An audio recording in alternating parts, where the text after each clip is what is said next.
LWO1 WeatherNet. Liftoff conditions looking pretty good. ESTS is ready for launch. Ignition. Liftoff. Falcon 9 has cleared the tower.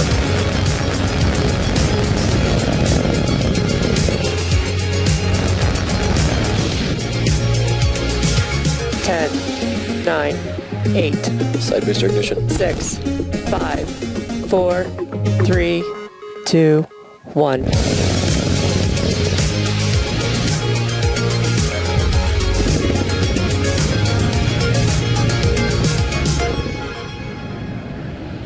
Good morning. It's Sunday, January 24th, and we're here at SpaceX's headquarters in Hawthorne, California. You're looking at a live view of Falcon 9 as it awaits its 10 a.m. Eastern Time launch from Cape Canaveral Space Force Station in Florida. My name is Andy Tran, and I'm a production supervisor here at SpaceX. Welcome to the webcast for SpaceX's Transporter-1 mission. It's our first dedicated small-sat rideshare program launch and third launch of 2021. If you joined us yesterday, you know we scrubbed for weather, specifically for the surface electricity field rule. Today's weather has also been a bit challenging, but we're currently looking good for our T0 liftoff time. On board this mission are 133 commercial and government spacecraft, in addition to 10 Starlink satellites, the most spacecraft ever deployed on a single mission. This count includes CubeSats, microsats, and 2 orbital transfer vehicles, sometimes called space tugs, which will deploy their spacecraft after separating from Falcon 9. SpaceX created the small-sat rideshare program to provide small satellite operators with competitive pricing, increased flight opportunities, flexibility, and most importantly, a ride to space on SpaceX's Falcon 9, Falcon Heavy, as well as Starship in the not-too-distant future. For more details on our rideshare program or to reserve your spot, head over to our website at spacex.com/rideshare. Now let's take a look at Falcon 9 out on the pad at the Cape. You're looking at a live view of Falcon 9, our 70-meter, 2-stage liquid-fueled launch vehicle. Today's mission is the 5th flight for this particular booster. Its first 4 flights were all in 2020, which included our Crew Dragon Demo 2 mission for NASA in May, the Anasis 2 mission in July, a Starlink mission in October, and most recently, CRS-21 in December. You can tell by the re-entry soot at the bottom of the vehicle that this booster has flown before. That bottom 2/3 of the vehicle is the first stage. Its objective is to accelerate the vehicle through the Earth's atmosphere into space and then separate from the rest of the rocket. From there, it will make its way back to Earth and target a landing on a recovery vessel. Of course, I still love you. There she is on screen. On top of the first stage is the black carbon fiber inner stage. This composite material houses the larger nozzle of the second stage engine. And then on top of the inner stage is the Falcon 9 second stage, which will take the payload to its eventual destination in orbit. After the first stage separates about 2.5 minutes into flight, the second stage will then carry the 143 spacecraft to orbit. In order to get to the intended orbit today, we'll need to light our second stage twice before deploying all of our payloads. And at the top of the rocket, you'll notice a large nose cone. This is called the fairing. It's a composite structure and protects the rocket from the forces of ascent and also houses our payloads. Once the vehicle is outside of the Earth's atmosphere, the fairing separates to expose the satellites to space. For today's mission, both fairings halves are brand new, and our recovery vessel, Miss Chief, will be attempting to recover the fairing halves from the water following landing. And finally, the large truss structure next to Falcon 9 is called the Transporter Erector. We also refer to it as the TE. Its job is to roll Falcon 9 out to the launch pad, raise it to a vertical launch position, and also route power, fluids, and communication to the rocket and satellite. It will retract away from the rocket slightly around the T-minus 4.5 minute mark, providing clearance for Falcon 9 to lift off.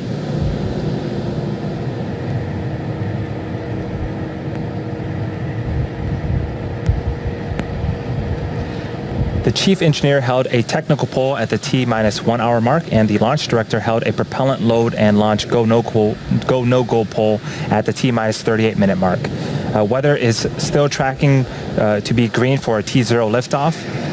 Falcon 9 has been loading propellants since the T-minus 35 minute mark. The vehicle uses a refined form of kerosene called RP1 for its fuel and super chilled liquid oxygen, or LOX, as its oxidizer. Currently, RP1 is fully loaded on the second stage and nearly fully loaded on the first stage. Liquid oxygen is currently loading and currently underway on both stages. As for helium, it began loading before the webcast went live and will continue to top off until about a minute and a half before launch. We use helium as a pressurant as the propellants are pulled out by the engine pumps. In about a minute, around T-minus 7 minutes, engine chilling will begin. This is where we allow a small amount of super chilled liquid oxygen to flow into the Merlin engine turbo pumps prior to the full flow of LOX to avoid any thermal shocks to the system. Checkouts of the second stage thrust vector control actuators will also be underway. This is known as the engine wiggle test. We move the thrust chamber slightly to make sure that the guidance hardware is a go for flight. The first stage actually does the same test, but it happens just seconds before ignition.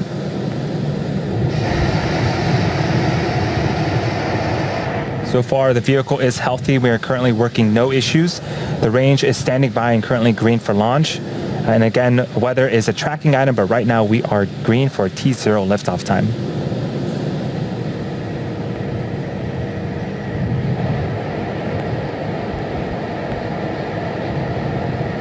We are currently 7 minutes from liftoff. Falcon 9 is now moving into the final stages of the countdown. In about 2 minutes, the Transporter-1 will start to retract away and enter its pre-launch position about 2 degrees from the rocket. At liftoff, hydraulics will move it to a position about 45 degrees away from the rocket. Again, around the T-minus 4.5 minute mark, you will hear some hiss and pop, and that's pressure venting from the rocket and the plumbing of the transporter erector.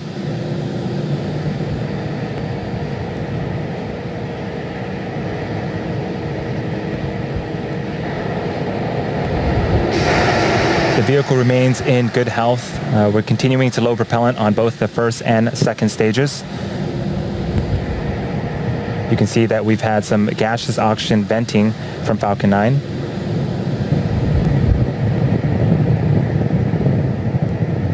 About a minute before liftoff, you'll hear the announcement that Falcon 9 is in startup, which means that the rocket's own internal flight computers are now autonomously controlling the launch countdown.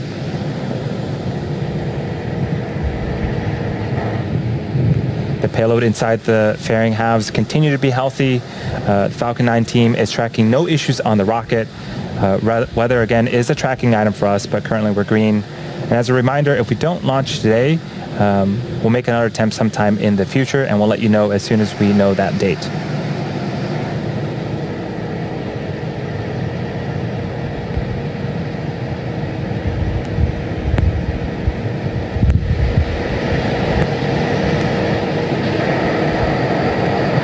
And as I mentioned earlier, today's launch is the first of SpaceX's dedicated smallsat rideshare program, which provides small satellite operators with competitive pricing and increased flight opportunities on board the world's most advanced and proven launch vehicles. As part of the program, we also offer traditional rideshare opportunities on existing low Earth orbit missions and on SpaceX's Starlink missions, which launch about once a month. Traditionally, it's pretty hard to find affordable space on a rocket for a small satellite. Our rideshare program groups small sats together, making it easier to purchase a less expensive ticket to orbit on a predictable schedule. And unlike traditional rideshare opportunities, our rideshare missions are not dependent on a primary payload. Our missions are pre-scheduled and will not be held up by delays with co-passengers. So that means that if you're ready to fly during the scheduled launch period, you will fly. Since we announced the program, we have launched 4 rideshare missions, including 2 Starlink missions with Planet on board, 1 Starlink mission with space flight riding along, as well as the Salcom 1B mission. And in fact, one of these customers flew less than 6 months after their contract with SpaceX, which was a pretty remarkable turnaround time. We're really excited for today's mission, not only because it's the first dedicated rideshare, but because it will also be the most spacecraft ever deployed on a single mission. As I mentioned earlier, in addition to the more than 130 small satellites on board for our commercial and government customers, we have 10 Starlink satellites of our own riding along. And as many of you may know, Starlink is a constellation of satellites that can provide high-speed, low-latency internet all over the globe, particularly in remote or rural areas where connectivity is limited or completely unavailable. The 10 Starlink satellites launching aboard this mission will also be the first Starlink satellites deployed to a polar orbit, and many of the future Starlink sats flying to the polar orbit will actually launch from our Vandenberg site here in California. The Vandenberg team is hiring for a number of open positions to support our growing operations there. If you're interested in working on the launch team that will help all kinds of payloads launch from our West Coast facility, head over to spacex.com/careers and apply.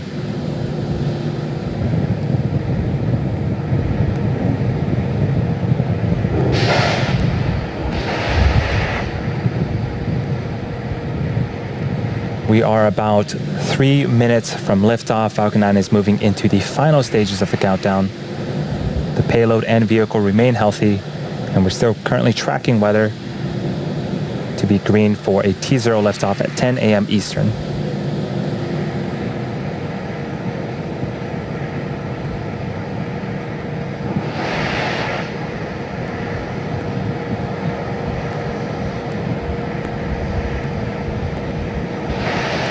In about 30 seconds, around the T-minus 2 minute mark, we should finish liquid oxygen loading, and that will wrap up the final propellant loading for Falcon 9.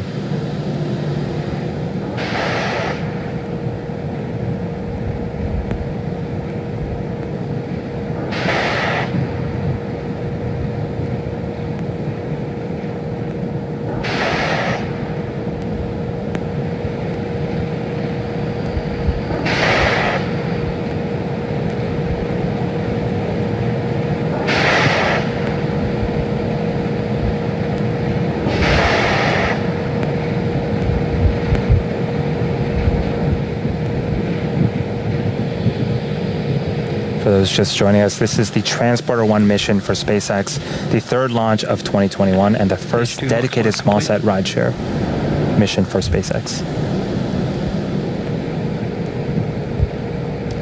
And we just heard the call that LOX loading is completed. Again, that is the last of propellant loading for Falcon 9.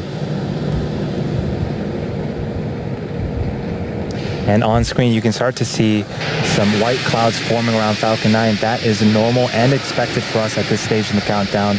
That is liquid oxygen condensing as it meets the warmer ambient temperatures of the Florida air.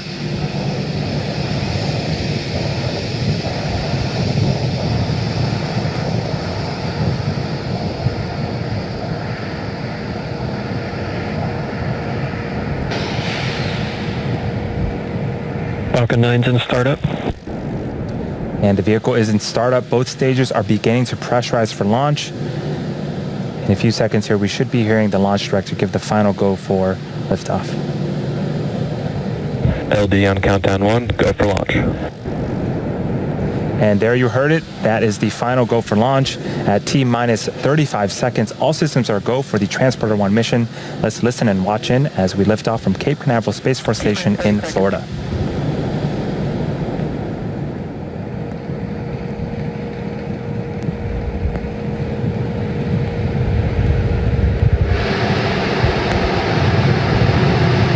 T-minus 15 seconds.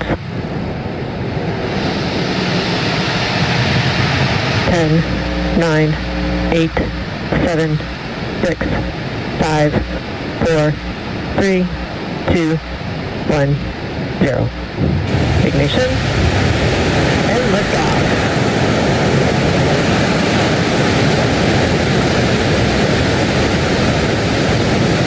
Impulse pitching downrange. Stage 1 chamber pressure is nominal.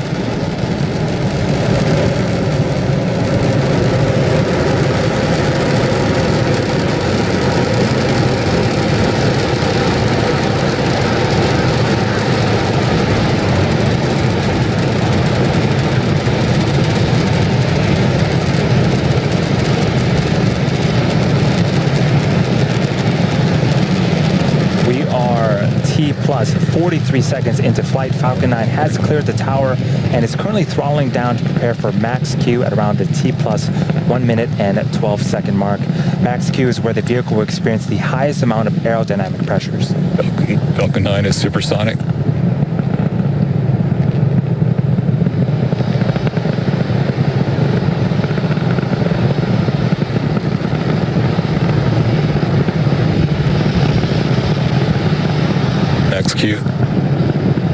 And we've We've just passed max Q. That is a really cool tracking shot of Falcon 9. All is looking good with the stage 1 trajectory. In about a minute, we have 3 events coming up in quick succession. First up is main engine cutoff. That's where the 9 engines on the first stage will shut off, followed by stage separation, where the first and second stages will separate from one another. Shortly after that, we'll have second engine start 1. The Merlin vacuum engine on the second stage will ignite its engine and continue its journey into orbit. MVAC engine chill has begun.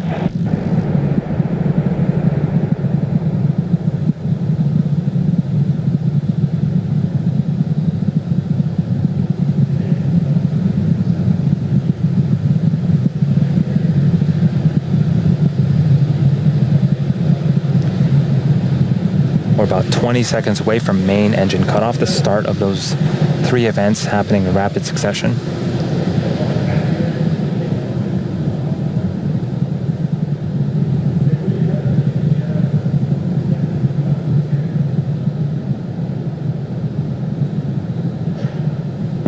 Main engine cutoff.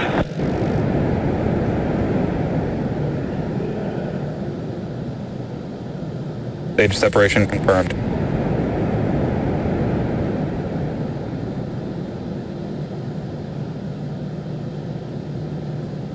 Coming up in a few seconds, we should have the fairing deploy. MVAC ignition. Bearing separation confirmed.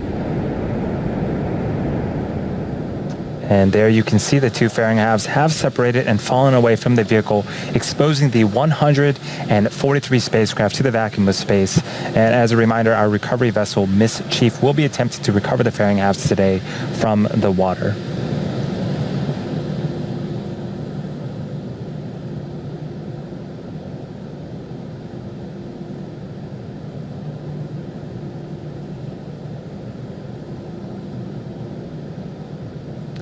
We're at T plus 3 minutes and 30 seconds into flight. We have a couple of views on screen right now.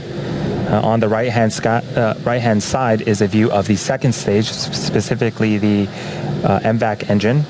It's currently in the first of its 2 MVAC burns. This burn should last for about another 5 minutes or so. And on the left-hand side of the screen is a view from the top of our first stage looking down. The next milestone for the first stage will be its re-entry burn. Falcon 9 needs to execute an entry burn to slow itself down before hitting the dense parts of the atmosphere. Without this burn, relying on the atmosphere alone to slow Falcon 9 down will put an unnecessary strain on the rocket. And that entry burn is coming up at around the T plus 7 minute and 47 minute mark, just a few minutes from now.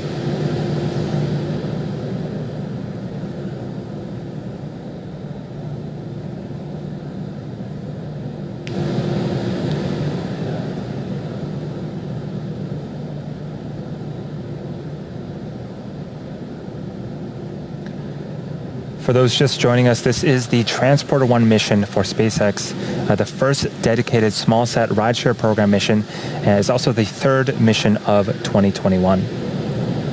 We're just waiting on the next major event for this mission, which is the first stage entry burn. That's going to be happening around the T plus 7 minute and 47 mark.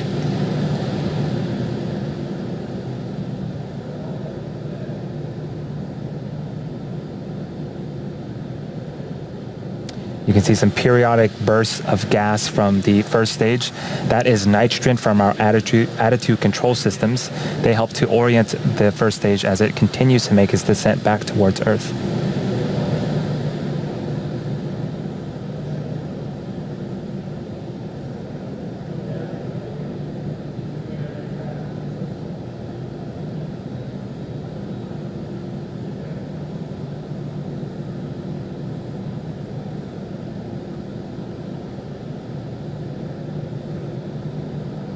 And as we get closer to the Earth, you'll start to notice those honeycomb-like structures on the left-hand side of your screen start to move and pivot. Those are our hypersonic grid fins, and those help to steer the first stage back as it returns back to Earth.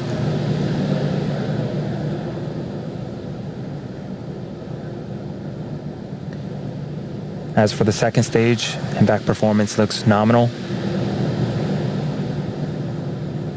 Just a few seconds after we finish the stage 1 entry burn, we'll be shutting off the second stage Merlin vacuum engine and enter a small coast phase.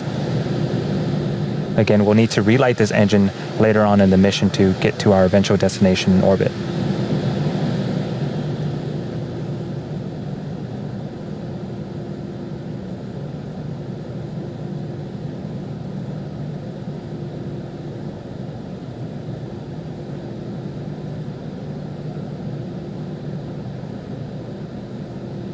Stage 1 FTS is saved. We are about 45 seconds away from that stage 1 entry burn.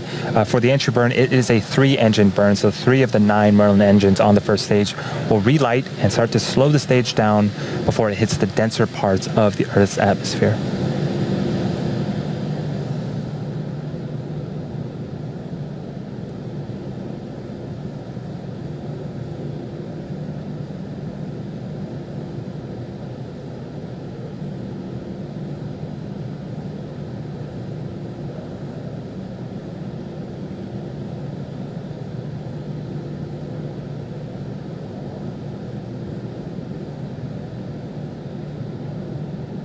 Stage 1 entry burn startup.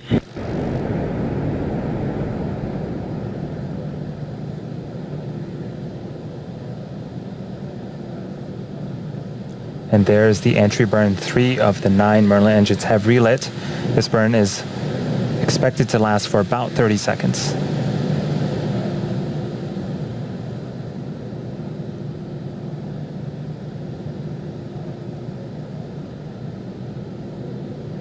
Second stage and terminal guidance. Stage 1 entry burn shutdown.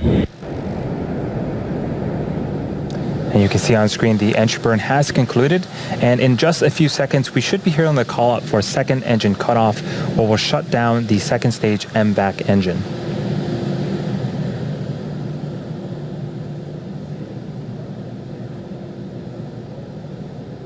FTS is saved.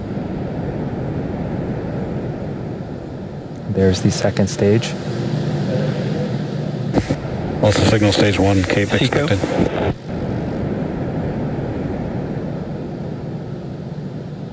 The second stage has shut down its engine.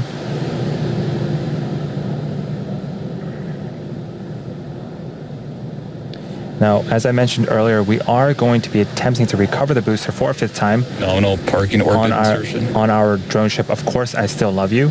That first stage has one more burn left, the landing burn, and it begins just before we touch down and provides the booster with a soft descent before we land.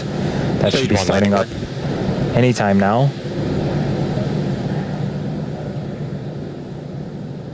And we did get confirmation of the second stage that it did reach a good parking orbit.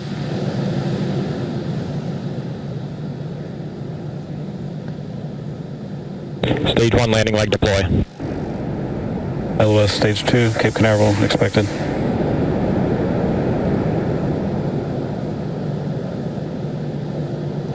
And Falcon 9 returns safely once again. That is the 5th time for this particular booster, and the 73rd recovery of an orbital class rocket. A great way to start off the mission and a great way to start off the Sunday.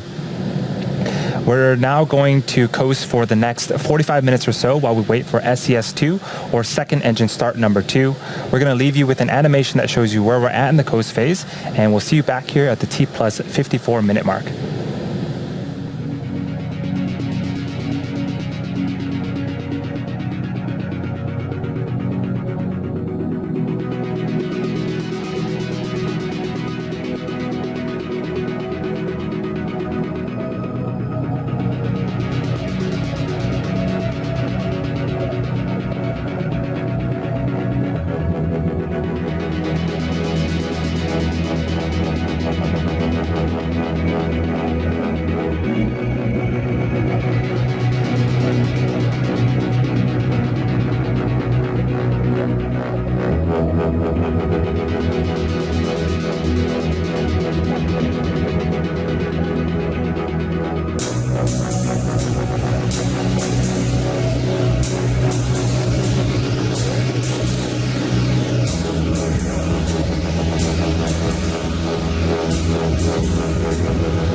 Welcome back to the Transporter-1 mission. If you're just joining us, Falcon 9 lifted off at 10 a.m. Eastern from Cape Canaveral Space Force Station, had successful stage separation. We landed our first stage on our drone ship for the 5th time and successfully completed our first second stage burn. On screen right now is a view of the second stage MVAC engine. We are waiting to relight that engine for the second and final burn. This burn will be a quick one, lasting only 2 seconds. And we're expecting that burn to start in just a few seconds here.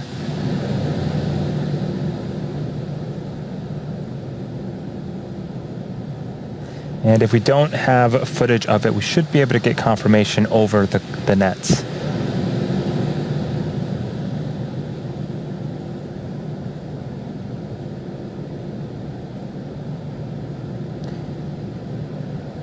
And there is second engine startup and then cut off. Now we're waiting for confirmation of a good orbit on that second stage. Nominal payload orbit insertion. And there's the call out that we want. That is a confirmation of a good orbit. Next up will be the deployment of our 133 spacecraft on board the mission, which will occur over an 18-minute period. And as a reminder, today's mission is the first dedicated small-sat rideshare program mission. We created this program to provide small satellite operators with regularly scheduled rides on board Falcon 9, Falcon Heavy, and in the not-too-distant future, Starship as well. These missions offer competitive pricing to our customers as well as increased flight opportunities and flexibility. As part of this program, we're also offering traditional rideshare opportunities on existing low Earth orbit missions and on SpaceX's Starlink missions, which provide launch opportunities about once a month.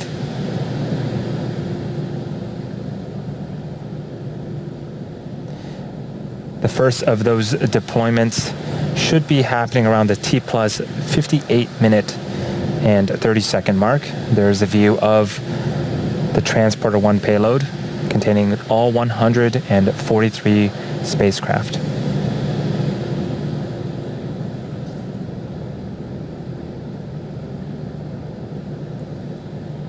For today's ride shares, there are 11 ports on our payload adapter responsible for sending 133 spacecraft plus our 10 Starlink satellites into orbit.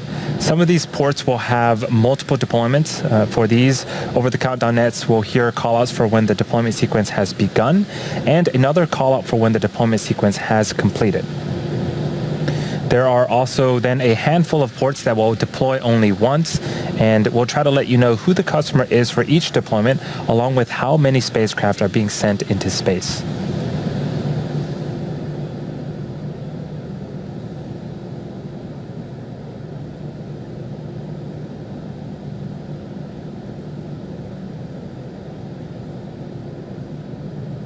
We're just over a minute away from the first set of deployments. Due to the nature of the payload stack, we will not have visuals for every deployment, but we do hope to catch most of them with our 2-camera views. It's also worth noting that we will lose access to ground station coverage for a short period during the 18-minute deployment sequence, and when we reach that point, we'll let you know over the webcast.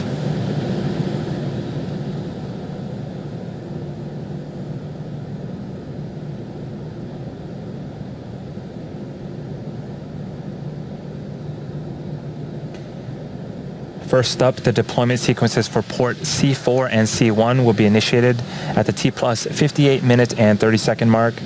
On port C4, there are 36 Planet SuperDoves, and then there are 17 spacecraft aboard Kepler's port on port C1.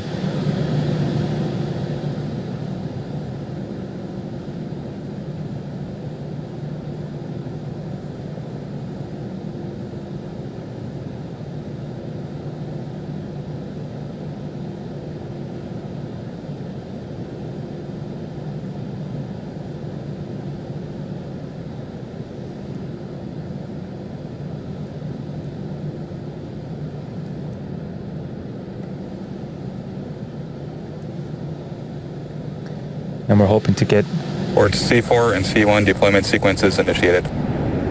those call-outs. The deployment sequence has started for 36 of Planet's Super Doves on port C4, as well as the 17 spacecraft aboard Kepler's port on C1. We're expecting these deployments to conclude about 11 minutes from now.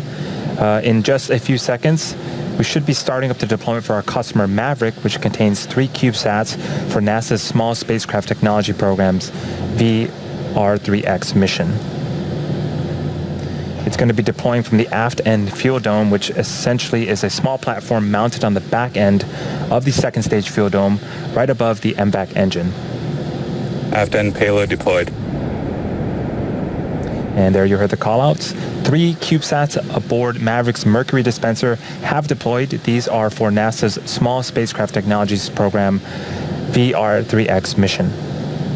The next call-out will be to start deployment sequence for our customer nanoracks around the T+ 1 hour and 8 minute mark. And while we wait for this deployment sequence to begin, we're going to leave you with views of the deployments for Planet and Kepler. And we'll see you back here at the T+ 1 hour and 7 minute mark.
Also signal reef expected.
Welcome back to the webcast for Transporter-1, SpaceX's first dedicated smallsat rideshare program mission.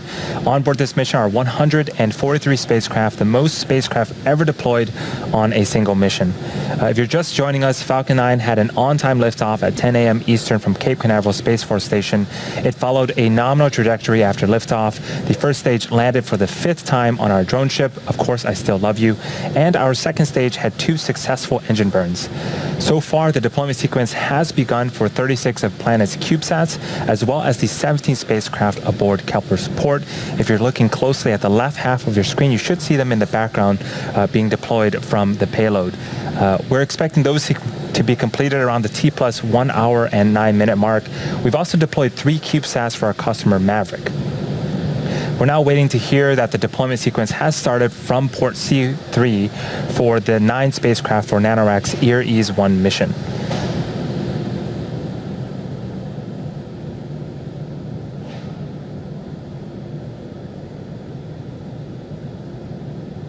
And while we're waiting for that call out, the white dot on the left-hand side of your screen, that is the moon. Some pretty cool shots of the moon there.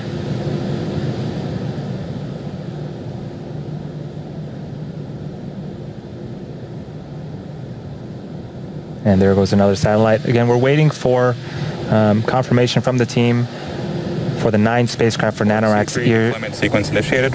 EAR-1 mission. And there's the confirmation for the 9 spacecraft.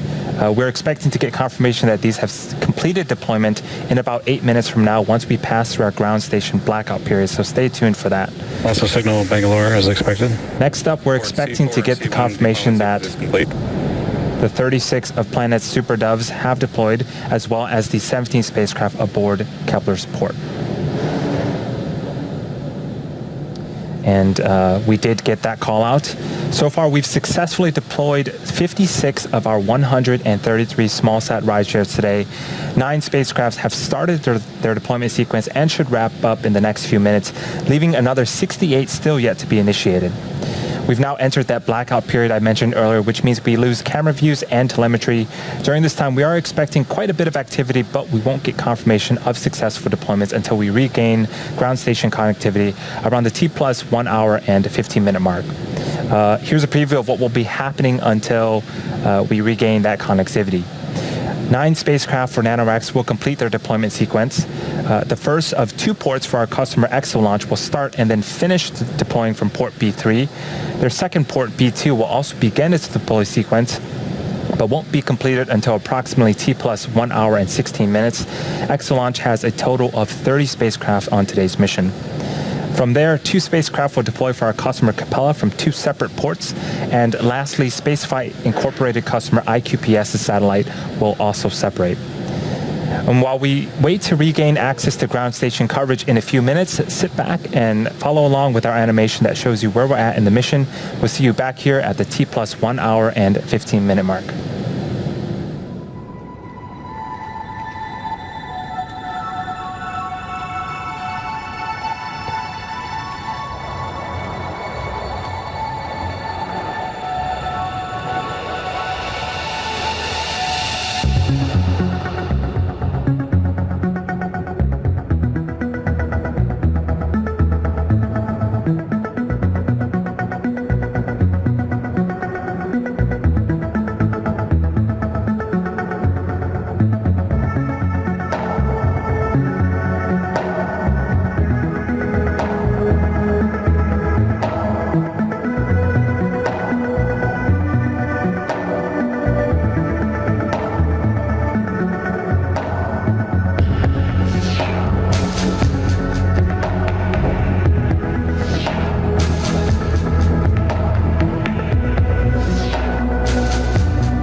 And welcome back once again to the Transporter-1 mission. We're in the middle of deploying 133 small sats for commercial and government customers. We're expecting to reconnect with the ground station in just a few seconds, and we should be hearing callouts for the deployments that we didn't see, and these callouts should be happening back-to-back once we reconnect. During this blackout period, we also were able to recover both fairing halves, and they are safely on board our ships. And the callouts for the satellites should be happening around the T plus 1 hour and 1 hour, 15 minutes and 50 second mark.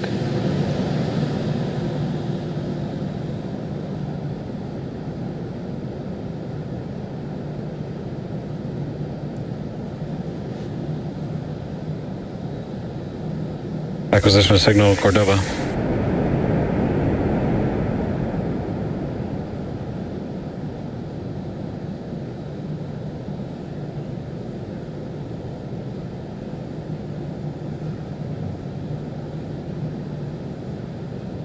Deployments confirmed on ports C3, B3, C5, B1, and C6. Port B2 deployment sequence initiated and confirmed. So we did get some confirmations. We should have some more callouts happening in just a few seconds here, and I'll summarize once all of the callouts are done.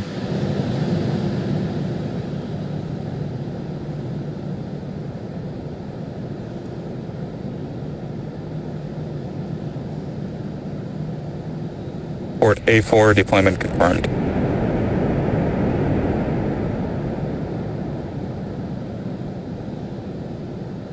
Port A2 deployment confirmed.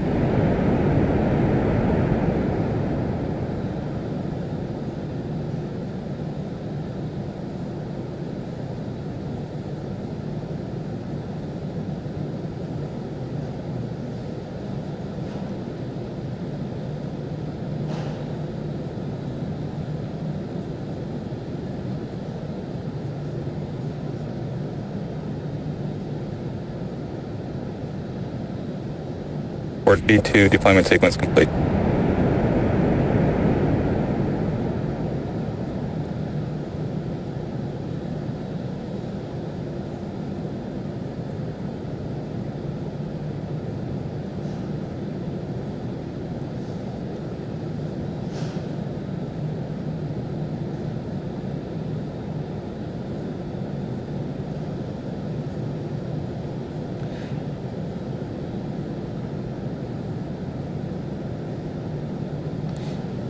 It sounds like we've gotten all the callouts. I'm going to go ahead and recap all of the different ports. So from port C3, the NanoRacks EAR-Ease 1 mission's 9 payloads have deployed.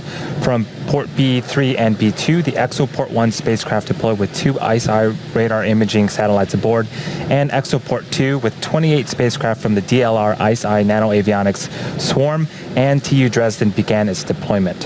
From port C5 and C6, deployed 1 small sat each for our customer Capella.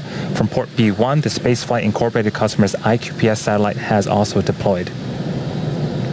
And from port A4, SpaceX Spaceflight Incorporated's Sherpa FX-1 spacecraft has deployed with its 13 spacecraft on board.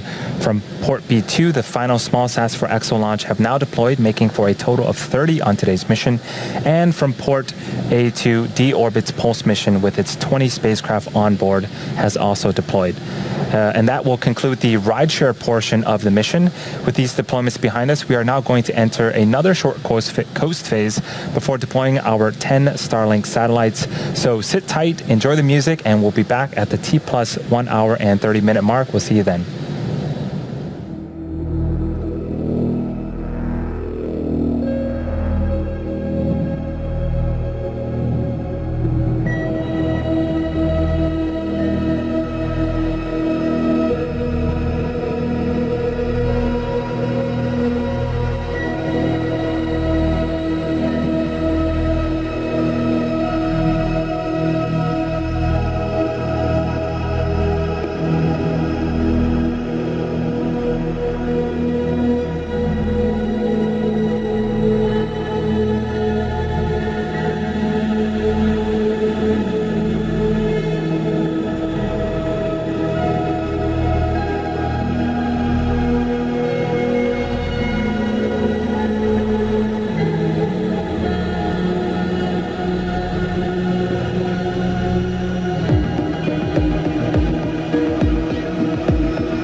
Position of signal, Pogo.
Also signals, small heart, as expected.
Acquisition of signal, New Hampshire. Welcome back to the webcast for SpaceX's Transporter-1 mission. If you're just joining us, we are close to the end of today's mission, which launched this morning from Cape Canaveral Space Force Station in Florida at 10 a.m. Eastern. We then had 2 successful ignitions and shutdown of the second stage Merlin vacuum engine, then successful deployment of our 133 spacecraft for our commercial and government customers.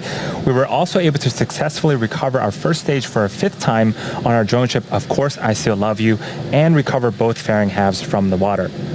Coming up, we'll have the deployment of our 10 Starlink satellites. It's going to be the first set of Starlink satellites deployed to a polar orbit, and that should be happening in about 30 seconds. And there's a view of the second stage. That right there is a view of the Starlink satellites to the right-hand side. It looks like we lost a signal on the second stage. Hopefully we can get that back. If we don't have views of the second stage, we should get confirmation via the call-outs of deployments of those Starlink satellites.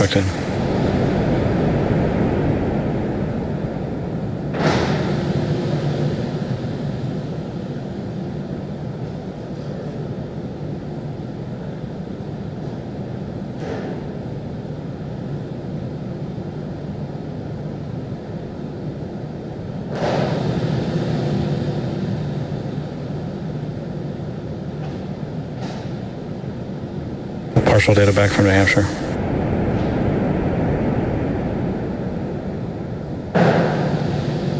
And there goes the 10 Starlink satellites, the first set to go to a polar orbit. With those 10, that is 143 spacecraft deployed on a single mission, the most ever. Pretty awesome. With that said, that will be bringing our webcast to an end. We would like to thank all of our rideshare customers for their support on today's mission. We'd also like to thank the United States Air Force for range support, as well as the Federal Aviation Administration for licensing.